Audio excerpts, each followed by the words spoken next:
বাংলাদেশ এবং ভিয়েতনাম ম্যাচের pre analysis না দেওয়ার জন্য একদল ভক্তকুল খুব মন খারাপ করছে, রাগ করছেন, ইনবক্সে কমেন্টসে মেসেজ করছেন।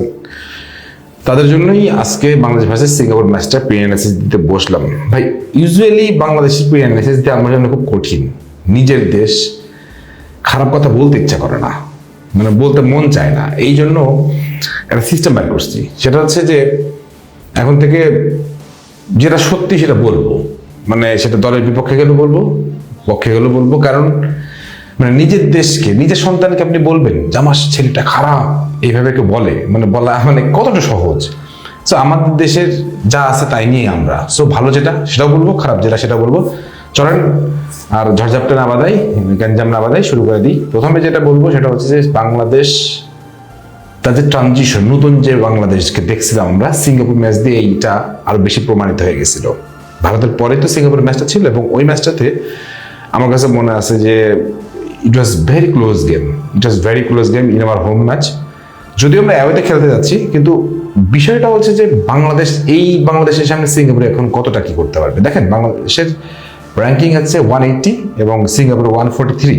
র্যাঙ্কিংয়েও খুব বেশি ব্যবধান না, এবং সিঙ্গাপুর এমন আহামরি কোনো দলও না, আহামরি বলতেছি ইন টার্মস অফ এশিয়ার আরো বড় বড় দলগুলোর তুলনায়।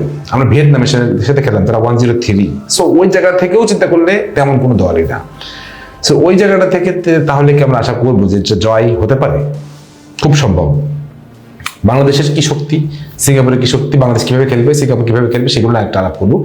বাংলাদেশের শক্তিমাত্র জায়গা যদি বলেন একটাই, সেটা হচ্ছে ভাই হামজা চৌধুরী আসলে মোরাল বুস্ট আপ থাকে, পুরো দলটা চেঞ্জ থাকে, পুরো দলটা একটা ফাইটিং স্পিরিট বিল্ড আপ হয়, ওইটাই। কিন্তু এই যে হাবিয়ার কাবরেরার যে ভুলভাল ট্যাকটিক্স, ভুলভাল ফরমেশন, ভুলভাল মানে ট্রানজিশন পিরিয়ড পার করানো, তারপরে যে কোনো সময় আন্দাজে একটা মানে যাকে তাকে নামাই দেওয়া, এই সব জিনিসের জন্য ভাই একদম মানে মাথা নষ্ট থাকে, কিছু বললে আর আরাম পায় না। সো ওই জন্য বলতেছি যে আমি ট্রুলি বলতেছি, আমি হাবিয়ার কাবরেরার উপর ভরসা করে এই ম্যাচটা কথা বলতে পারবো না। বাট যদি ওভারঅল যদি সব ঠিকঠাক থাকে, আমাদের পছন্দের মতো খেলোয়াড়গুলো যদি নামে, তাহলে আমার কাছে মনে হয় এই ম্যাচটা হংকংয়ের মতন 1-1 ড্র হতে পারে। হংকংয়ের মানে অ্যাওয়েতে গিয়ে আমরা যে ম্যাচটা খেলে আসছি, 1-1 ড্র হতে পারে, খুব খুব সম্ভাবনা আছে। জিতবে কিনা আই ডোন্ট মানে কি বলে মানে এটা একটু বেশি বাড়াবাড়ি হয়ে যাচ্ছে এই মুহূর্তে বলাটা, জিতবে কিনা। বাট আমার কাছে মনে হয় যে draw is good enough, fair enough.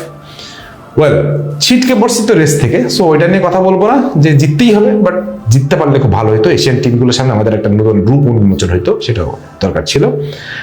R Singapore যেটা দেখেন, সিঙ্গাপুর এরিয়ালে খুব ভালো, ডুয়েলে খুব ভালো, ফিজিক্যালি খুব ভালো, লং বল থ্রু করবে, ওরা উইং অ্যাটাক করবে, তারপর হচ্ছে কাউন্টার অ্যাটাক দিবে। সিঙ্গাপুরের সাথে ফিজিক্যাল চ্যালেঞ্জ আমরা কতটুকু পারবো, এই ব্যাপারগুলো সিঙ্গাপুরের শক্তি। আর যদি সিঙ্গাপুরকে ধরতে হয়, তাহলে আমি বলবো মিডফিল্ডে জায়গা দেওয়া যাবে না, একদম স্পেস দেওয়া যাবে না মিডফিল্ডে, সিঙ্গাপুরকে কোনোভাবেই স্পেস দেওয়া যাবে না। এবং হামজা চৌধুরীকে বিশেষ করে একটা স্পেশাল রোল নিতে হবে, যে মানে তাদের মিডফিল্ডকে ভেঙে ফেলতে পারবে একমাত্র হামজা চৌধুরী, কারণ সে একমাত্র পারে, তাছাড়া কেউ পারবে না। তার সাথে I personally trust on Shakil Ahad Topu, doing very good. Shakil Ahad Topu আমার কাছে মনে হয় যে হামজার সাথে ভালো ডুও হইতে পারে। তারিক কাজী ইদানিং প্রচুর ভুলভাল খেলতেছে ভাই, প্রচুর ভুলভাল, এত ভুল পাস দেয়, এত ভুলভাল খেলে। তারিক কাজীর জন্য আমরা এর আগে মানে হংকং ম্যাচে গোলও খেয়ে আসছি। সো এই জন্য বলতেছি যে আমি তারিক কাজীকে ট্রাস্ট করতেছি না, বরং তারিক কাজীকে আমি রিপ্লেস করার পক্ষে।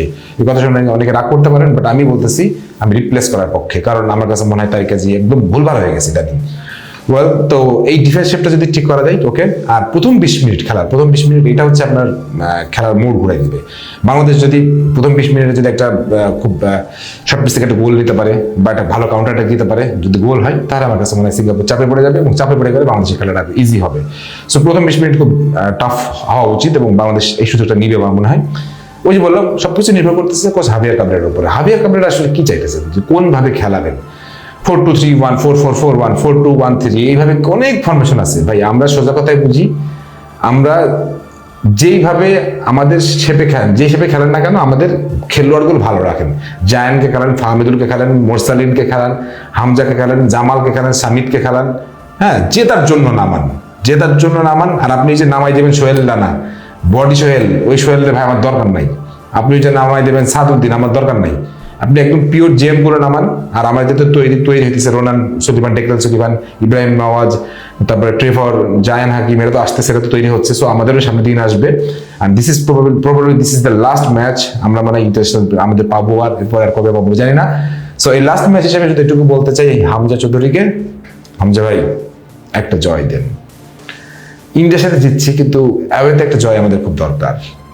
বিশ্বমঞ্চে আমাদের দেখানোর দরকার, দেখানো অনেক বাকি আছে যে আমরা জিততে জানি। এই বাংলাদেশ আগের বাংলাদেশ নেই, এই বাংলাদেশ হামজার বাংলাদেশ, এই বাংলাদেশ আমাদের বাংলাদেশ। আমরা জিততে জানি, আমরা বড় হতে জানি, আমরা জিতবো, আমরা বড় হব। হামজা ভাই, আপনার কাছে এটুকুই চাই। আর সবার জন্য একটা কথা বলি, এমএসএল ফলাফল কি হতে পারে চটপট কমেন্ট সেকশনে লিখে দিন। সবাই ভালো থাকেন, সুস্থ থাকেন, আল্লাহ হাফিজ।